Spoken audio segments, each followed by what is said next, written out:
mythology has a world named Asgard, which is a place peculiar to all. It is a home of gods, nothing similar to the known heavens of men. Here lies no joy or happiness, and as Hamilton described it, it is a grave and solemn place over which hangs the threat of an inevitable doom. Here the gods are aware of a time they will be destroyed. Fighting between good and evil will be worthless. Yet they will continue fighting until the end, like the heroes who do not yield from the battle and die resisting, and thus they were praised as heroes who reserved a seat in Valhalla, a hall in Asgard. However, even in Valhalla, they should still be prepared for the final defeat and destruction. They are expected to side with the gods in the last battle between the good and evil. Heroism is upon death. To show the strength of good, they must continue resisting evil even at inevitable defeat. This is the concept that lies in the Norse religion. Their only decision was to yield or die, and death is the triumph. The poets in Norse mythology saw that the possibility of victory despite death, and that courage cannot be defeated. It was a belief in the Teutonic race, a part of England, and the first settlers in America. Similarly, a hero in the Norse mythology stories laughs even being slaughtered and taking his flesh out by his enemy because he does not care about what they do. He was considered triumphant even upon his death. Life by this heroic standard is a stern way of living in humanity. However, the Christian missionaries who believed in heaven and eternal joy ended the belief. They obliterated the records, traditions, songs, and stories in the northwestern Europe. They hated the idea of paganism. Fortunately, few stories survived, such as the story of Beowulf in England and other pieces in Germany. Fortunately, two Icelandic Eddas relieved some. They were the last part of the northern country to be Christianized. There, Latin did not erase the Norse literary tongue. Some of the stories are continuously told and written. Elder Edda is the oldest manuscript. It is estimated that it was written about 1,300 years, 300 years after the arrival of Christ. However, it is composed of pagan poems, and scholars deem it very old. The second book is the Younger Edda, prose written in the 12th century by Snorri Sturluson. A technical treatise on writing poetry is included in its chief part, and some prehistoric mythological material that is not in the Elder Edda. Nevertheless, Elder Edda is the considered most important. It has separate poems, often the same story, but does not connect with each other. It also contains material of great epic, perhaps more remarkable than the Iliad. But no poet can work like it how Homer did in the early stories before the Iliad. Even so, it has melancholic magnificence despite its style that no one can criticize if unable to read the ancient Norse. Its translation is similarly awkward and involved.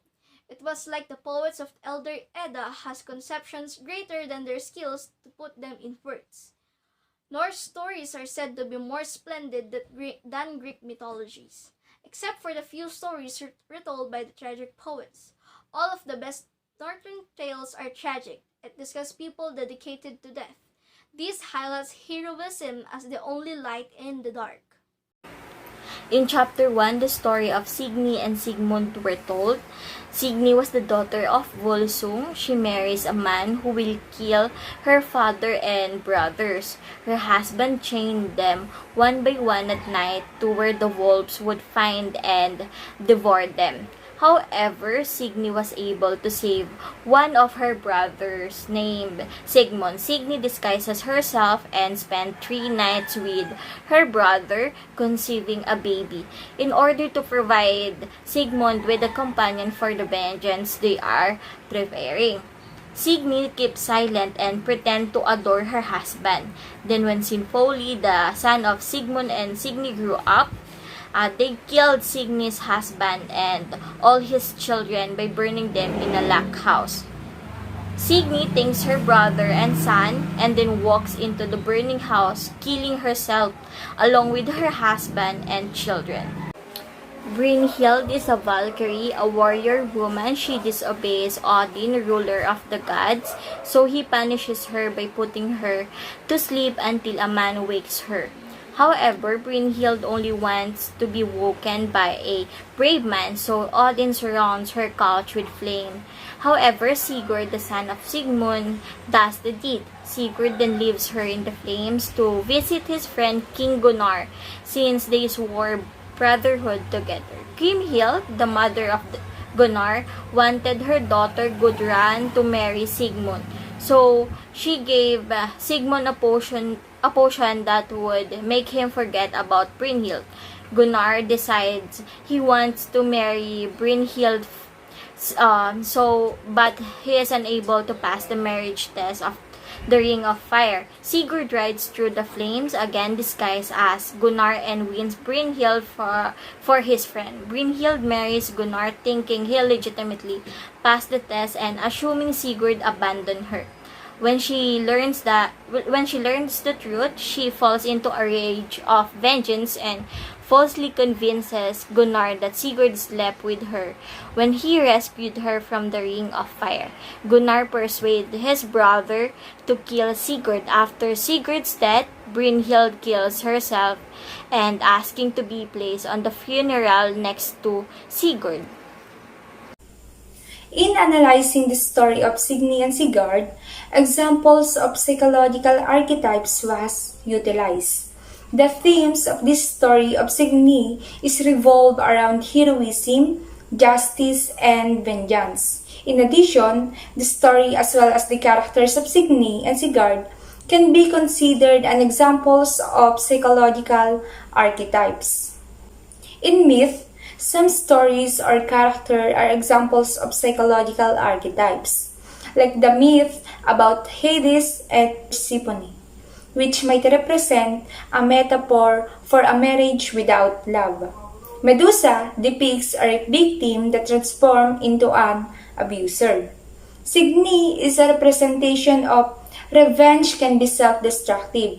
This is because she was being devoured by her anger, desiring to take revenge for the sake of justice she wants from the death of her family. She might be a representation of this because she forgets herself by sacrificing her own soul. She offered her dignity to her own brother just to bear a child to use for the revenge she is aiming for, to the point that he also forgot her own family, her own children.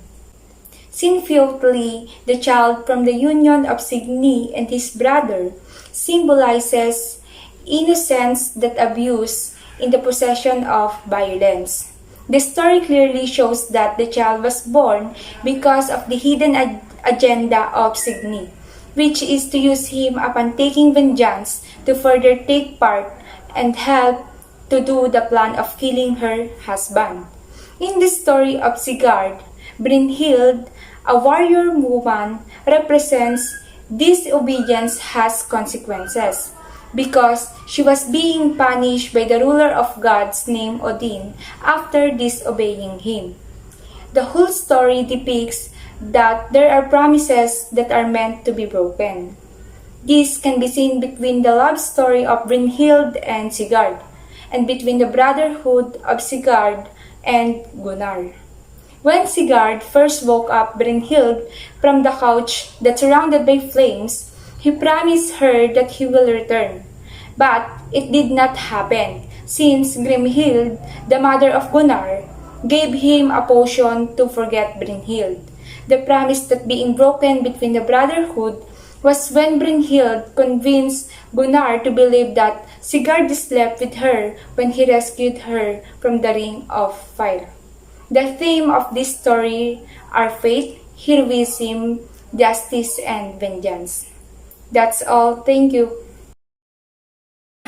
Unlike the Greek gods who are undefeatable, Norse gods, or the Aesir, have active and persistent enemies, and they are the giants from the city of Jotunheim. Like the Greek gods, there is also one revered god among all, Odin, the Sky Father.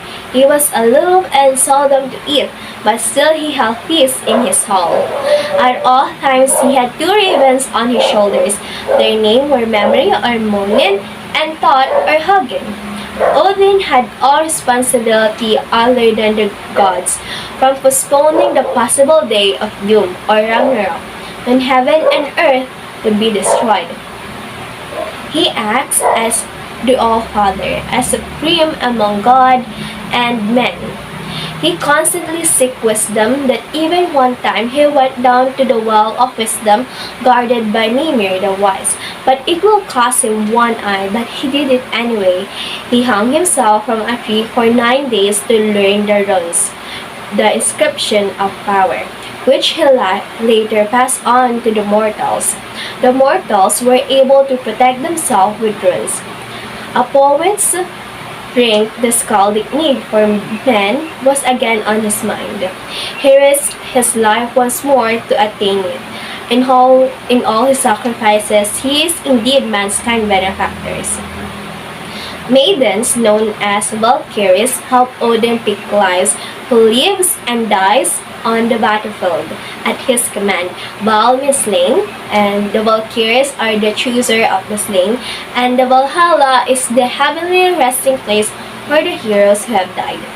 Wednesday is called as Odin's Day, and the southern form of his name is Woden. There are other important gods aside from Odin: Balder, Freyr, Heimdall, and Tyr. Balder is the most beloved god on earth as in heaven. His death was the first of the disasters which fell upon the gods. Odin hears about Balder's impending demise through Hela, goddess of death, in a dream that Balder had. Frigga, Balder's mother, tries to protect his son by making every living and inanimate object on earth pledge never to harm Balder. Odin knows that Balder will die, but the other gods believe that Frigga had made him safe. One time they played a game in trying to hit Balder, but no weapons did harm Balder. Nothing would hurt him, and seems to rise among other gods. All honored him except for Loki, son of a giant, and whenever he comes, there's always a trouble. Loki hates good and is jealous of Balder. He is determined to find a way how he can harm Balder. One time, Loki disguises as a woman and talks with Frigga. Frigga then tells him of her journey to ensure the safety of Balder, how she made every living and inanimate object swear to do Balder no harm, except for the little shrub, the mistletoe.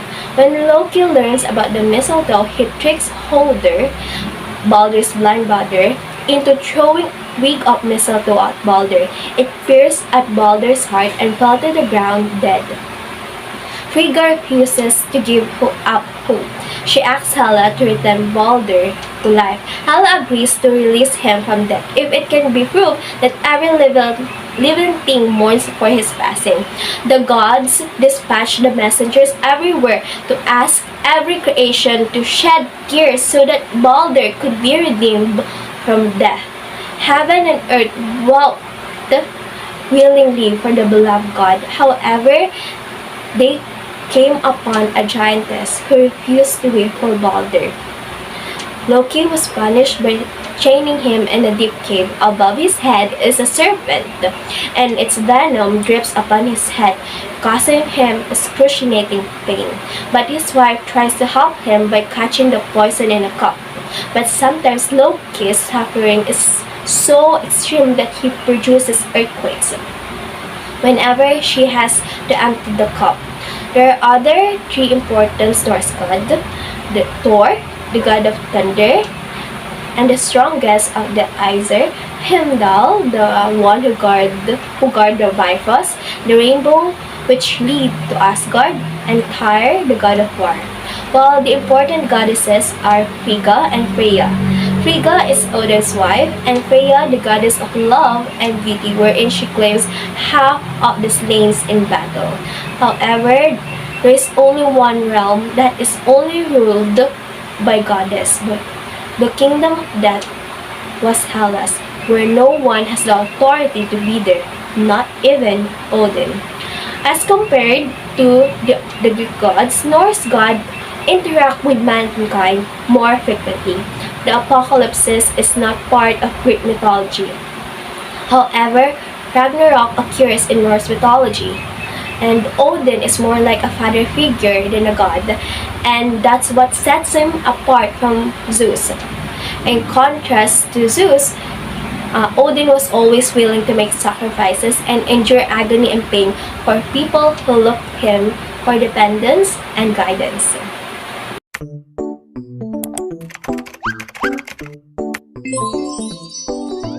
Far to the north was Niflheim, the frigid realm of death, and far to the south was Muspelheim, the kingdom of fire, separated by a huge void. The heat from Muspelheim caused the icy stones to melt as the chilly icy blacks from Niflheim continued to flow across the gulf. Ymir, the first giant, and other frost maidens emerged from there. Odin and his brothers killed Ymir because they were frustrated by the emptiness. They created the earth and sky out of him, the sea out of his blood, the earth out of his body, and the heavens out of his skull. They took Muspelheim sparks and arranged them in the sky as the sun, moon, and stars. The earth was circular and surrounded by water. The gods erected a massive wall out of Ymir's brow to protect the future home of humans. Midgard was the name given to the space within. The first man and woman were created here from trees, the man from ash and the woman from elm. They were the forefathers of all humanity. There were also dwarfs, elves, and the marvelous ash tree Yggdrasil, whose roots were struck in the world. Its sole root is in Asgard, where the spring of Urda, or the well of Urda, the white water, is forbidden to drink due to its sanctity. For the rest of their lives, the Norns guarded Urda's well. The three were Urda, which is the past, Verdandi, the present, and Skald, the future. And the gods came to the well to pass judgments on man's actions. Another Yggdrasil-born root has the well of knowledge that is guarded by Mime, the wise. As this tree and the realm were bound to die, both Yggdrasil and Asgard dangled the trait of catastrophe. A serpent and his spawn were constantly destroying the root of Yggdrasil. As a result, the tree was killed and the universe was annihilated. When the frost giants and mountain giants of Jotunheim, who are the opponents of all that is good, confront the almighty powers of heaven, evil always wins. According to this, the gods were doomed, and the end of the world is death.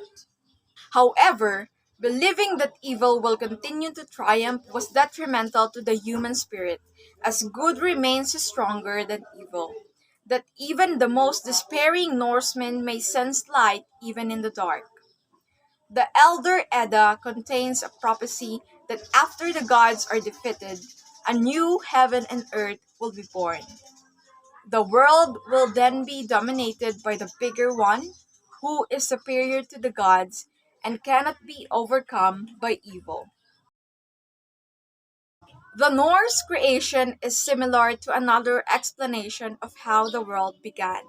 The murder of Ymir resulted in the creation of the universe we live in, as they constructed the earth and sky from him, the sea from his blood, the earth from his flesh, and the skies from his skull.